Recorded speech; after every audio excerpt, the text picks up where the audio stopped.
All right, so welcome in, everyone. You know we love to tackle those kind of big picture questions that keep you up at night. Oh, yeah, absolutely. And today's no different. Mm-hmm. We're getting into something I bet a lot of you have wondered about. Yeah.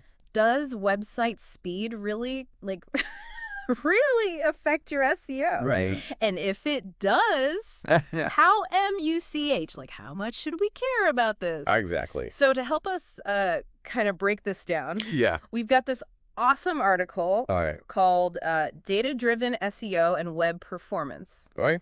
It's by Todd Gardner, and I think this is going to flip the script a little bit Oh, I like it. on how we think about this whole speed and SEO thing. I'm all ears in SEO. Huh? You know, it feels like every time Google even mentions Right. for Web Vitals, Yeah. the SEO world just goes a little nuts. Everybody freaks out, right? But then you see all these sites that are ranking really well. Yeah. That are actually pretty slow. Yeah, they're clunky. They're slow to load. And it's like, wait. You're like, what gives? What's going on here? Yeah. What's the deal? This doesn't make any sense. Exactly. And that's what I think is so interesting about this article. Okay. It argues that speed's impact isn't like universal. Okay. It's not the same across the board. Gotcha. It actually depends a lot on the keywords that you're going after. Well, hold on. So Google plays favorites Well, based on what people are searching. kind of.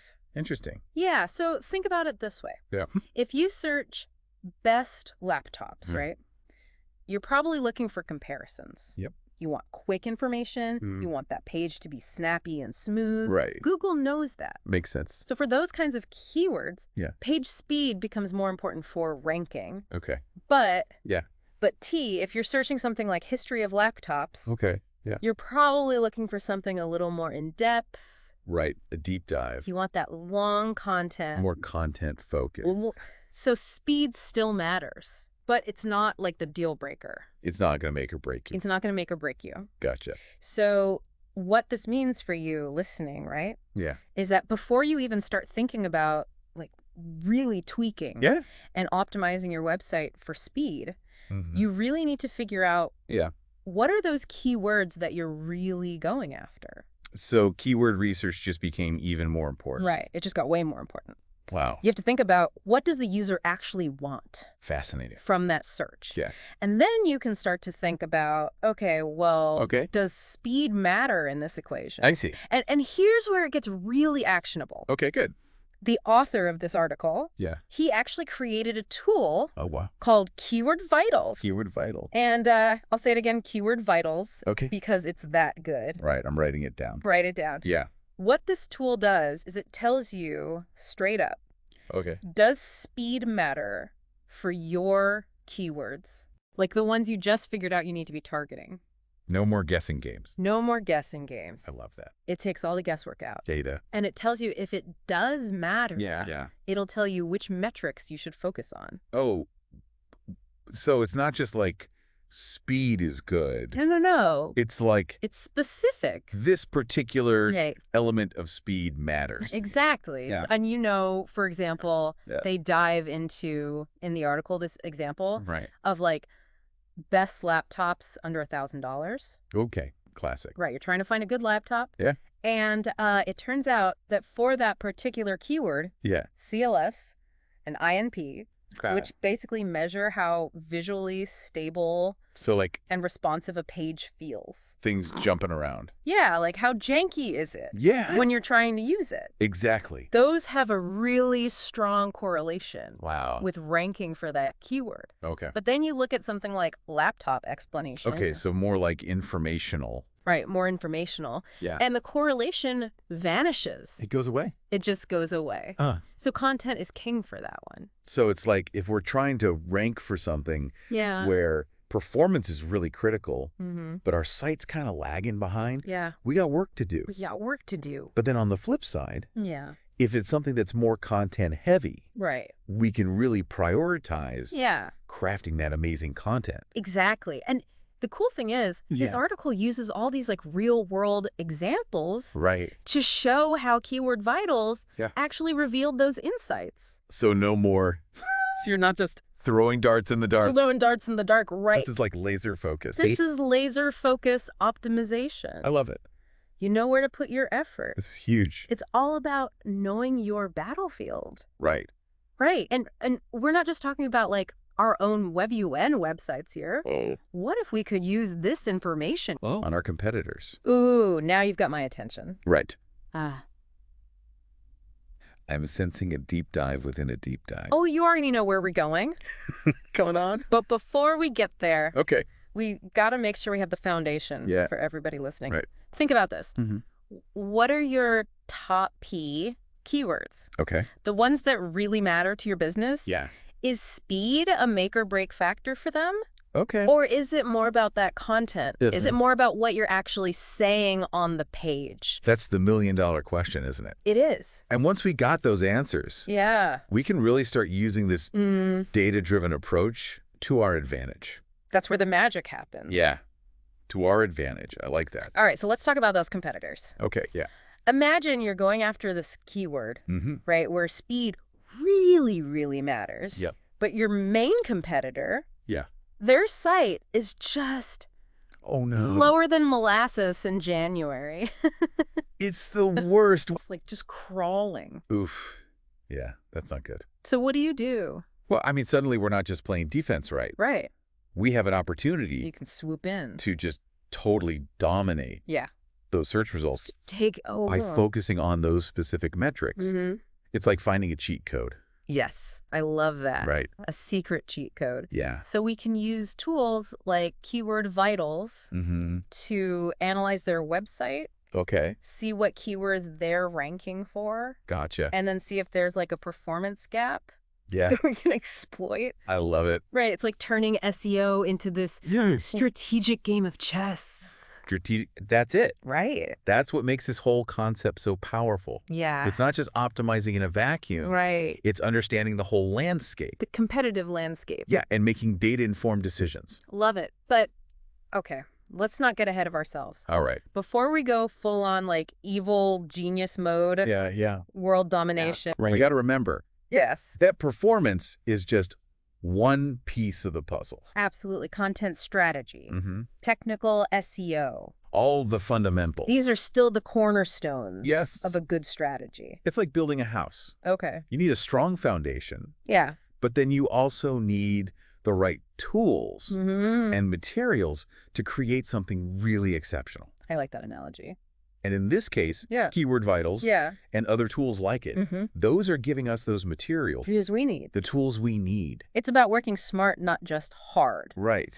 And speaking of being smart, Okay.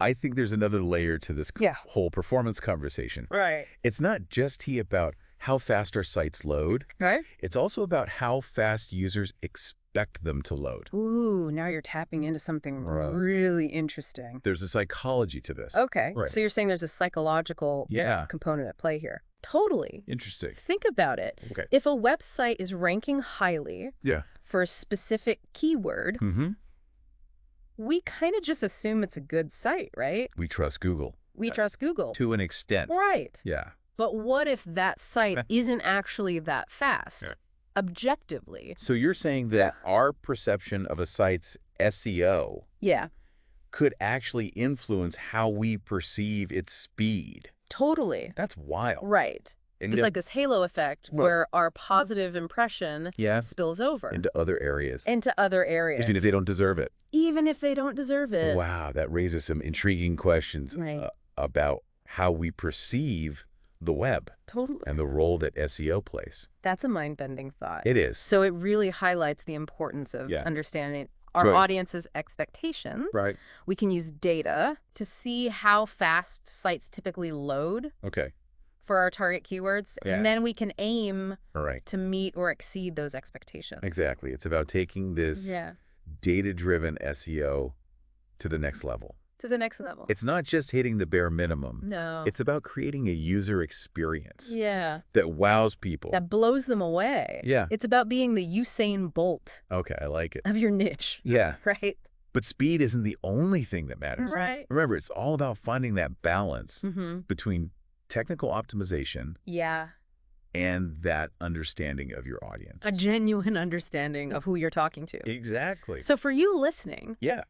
think about this. Okay. What are those unspoken expectations of your audience? Interesting. Are they used to those lightning-fast experiences? Yeah. Or are they willing to wait a little bit for that really valuable content? Right, because sometimes good things take time. Right. And once you have those answers, you can start to use that data to your advantage. To your advantage. I love it. It's about creating a web that's not just fast, but truly user-centric. This is what I love about these deep dives. Me too. We start with one question. Yeah.